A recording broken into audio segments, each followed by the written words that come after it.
তো আপনারা প্রত্যেকেই জানেন এই মুহূর্তে এসসি, এসটি, ওবিসি যে স্টুডেন্ট স্কলারশিপ আছে অর্থাৎ ওএসসি স্কলারশিপ, সেই ওএসসি স্কলারশিপ কিন্তু অনলাইন অ্যাপ্লিকেশন স্টার্ট হয়ে গেছে। তো এখন কিন্তু দেখতেই পাচ্ছেন ওএসসি স্কলারশিপ কিন্তু আপনাদের যে প্রবলেম হচ্ছে অ্যাপ্লিকেশন করতে গিয়ে, সেটা রিনিউয়াল বলুন বা সেটা ফ্রেশই বলুন। যখন আপনারা আপনাদের যে কাস্ট সার্টিফিকেট নাম্বার এবং যে আধার নাম্বার দিয়ে গেট ওটিপি করছেন, একটা আপনাদের যে ফোন আছে সেখানে একটা ওটিপি যাচ্ছে এবং আধার ডিটেইলস যখন আপনারা ভেরিফাই করে নিচ্ছেন, তখন আপনার কাস্ট সার্টিফিকেট ডিটেইলস এবং আধার ডিটেইলস দুটো চলে আসার পর নিচের দিকে যে চেক মার্ক গুলো আছে দেখতেই পাচ্ছেন, এগুলো দেওয়ার পর সাবমিট করলে কিন্তু পরবর্তী পেজ আসছে না, অর্থাৎ ঘুরে ফিরে এই জায়গাতেই কিন্তু স্ট্যান্ড হয়ে যাচ্ছে। তো এই যে প্রবলেমটা, এই প্রবলেমটা কেন হচ্ছে বা কিভাবে আপনারা এই প্রবলেমটা কতদিন থাকবে, কিভাবে এর সলিউশন হতে পারে, সমস্ত প্রসেসটাই কিন্তু এই ভিডিওতে জানাবো। তো আমি আর যে আপনারা দেখছেন এমডিসি টেক চ্যানেল, ভিডিওটি প্রথম থেকে শেষ পর্যন্ত দেখতে থাকুন। চ্যানেল নতুন হলে চ্যানেলটিকে সাবস্ক্রাইব করুন আর অবশ্যই বন্ধুদের সঙ্গে শেয়ার করবেন।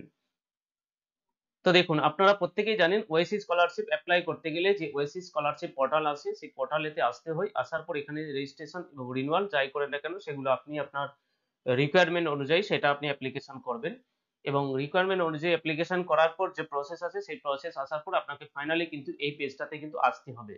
তো এখানে আসার পর দেখতেই পাচ্ছেন আপনারা আধারের যে ওটিপি সেটা দেওয়ার পর আপনাদের যে কাস্ট সার্টিফিকেট ডিটেইলস এবং আধার ডিটেইলস দুটোই কিন্তু এখানে চলে আসবে এবং এখানে কিছু গাইডলাইনস বলা রয়েছে, এগুলো কিন্তু আপনারা দেখতে পারেন। তো এখানে আসার পর দেখতেই পাচ্ছেন এই জায়গাতে চেক মার্ক দিতে হয়, দেওয়ার পর যে ক্যাপচারটা শো হচ্ছে সেই ক্যাপচারটা এখানে দেখে দিয়ে দিবেন। ক্যাপচারটা দেওয়ার পর প্রসিড অপশনে যখনই ক্লিক করব, এবারেই আপনারা প্রবলেমটা বুঝতে পারবেন। দেখছেন ঘুরে ফিরে সেই একই জায়গাতেই চলে আসছে। তো এই যে প্রবলেমটা, এই প্রবলেমটা কেন হচ্ছে সেটাই আমি আজকে জানাবো। তো এই যে প্রবলেমটা হচ্ছে, যে এই প্রবলেমটা আপনারা প্রত্যেকেই জানেন, ওএসসি স্কলারশিপ প্রথমে স্টার্ট হয়েছিল ফিঙ্গারপ্রিন্ট দিয়ে। তারপরেও কিন্তু যে ফিঙ্গারপ্রিন্ট ডিভাইস, সমস্ত যে ফিঙ্গারপ্রিন্ট ডিভাইস সেটা কিন্তু কাজ হচ্ছিল না বা কিছু ক্ষেত্রে কাজ হচ্ছিল। পরবর্তীকালে এড করা হয়েছে, এখন জানেন যে আপনারা ওটিপির মাধ্যমে আপনাদের যে আধার ওটিপি আছে সেই অথেন্টিকেশন এর মাধ্যমে কিন্তু এই অ্যাপ্লিকেশনটা চলছে। তো স্টার্ট হয়েছিল। তো এখন বর্তমানে কি হচ্ছে, অনেকেরই আবার আধারের যে ওটিপি আছে বা মোবাইল নাম্বার লিংক সেটা কিন্তু নেই, বা অনেকের আগে কি হচ্ছিল বায়োমেট্রিক মিলছিল না। তো তাদের ক্ষেত্রে ওটিপি, আধার এবং বায়োমেট্রিক দুটোই কিন্তু এই মুহূর্তে আপডেট করানোর প্রয়োজন হয়ে গিয়েছিল। তো এখন কিন্তু দেখতেই পাচ্ছেন এই মুহূর্তে আপডেট হয়েছে বায়োমেট্রিক ডিভাইস কেসটা, সেটা চলে গেছে এবং এখন ওটিপির মাধ্যমে। তো এখানেও প্রবলেমটা হচ্ছে অনেকের কিন্তু লিংক নেই মোবাইল নাম্বার, তাদের কিন্তু ওটিপি আসবে না।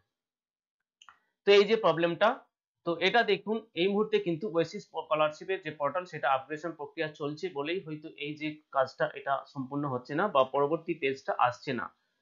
কারণ দেখুন দুটো যে প্রসেস দিয়েছে, দুটো প্রসেসেই কিন্তু স্টুডেন্টদের ক্ষেত্রে অসুবিধা। কারো মোবাইল নাম্বার লিংক আছে, তো কারো আধার কার্ডে বায়োমেট্রিক বা হাতের ছাপ মিলছে না।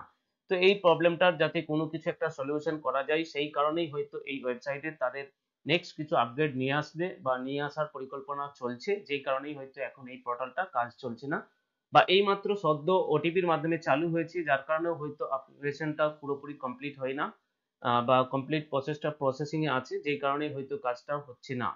তো পরবর্তীকালে হয়তো এই যে আপগ্রেডেশন প্রক্রিয়া এটা শেষ হয়ে গেলে আপনারা যখন অ্যাপ্লিকেশন করবেন সেটা কিন্তু অ্যাপ্লিকেশন করা যেতে পারে। তো দেখুন এই যে প্রবলেমটা, এটা কোনোভাবেই সলিউশন করা যাবে না যতক্ষণ না পর্যন্ত প্রোফাইল আপগ্রেডেশন বা এই যে পোর্টাল যে আপগ্রেডেশন প্রক্রিয়া সম্পন্ন হচ্ছে বা সেখান থেকে কোনো নির্দেশিকা আসছে। কেউ কোনো কিছু রকম সলিউশন কিন্তু আপনাকে বলতে পারবে না। আপনাদের ট্রাই করতে হবে। ট্রাই করার পর দেখবেন, আজকে না হয় পরে দুদিন পরে দেখবেন, দুদিন পরে না হয় ১ সপ্তাহ পরে দেখবেন, যখন আপগ্রেডেশন প্রক্রিয়া কমপ্লিট হয়ে যাবে তখন কিন্তু অ্যাপ্লিকেশন সাকসেসফুলি সাবমিট হবে। তো এই ছিল আজকের ছোট্ট আপডেট। আশা করি ভিডিওটা আপনাদের জন্য হেল্পফুল হবে। যদি হেল্পফুল বলে মনে হয় তাহলে অবশ্যই একটি লাইক করবেন। চ্যানেল নতুন হলে চ্যানেলটিকে সাবস্ক্রাইব করবেন। বন্ধুদের সঙ্গে শেয়ার করে তাদেরকেও জানিয়ে দিবেন। দেখা হচ্ছে পরবর্তী ভিডিওতে। ততক্ষণ পর্যন্ত ভালো থাকবেন, সুস্থ থাকবেন।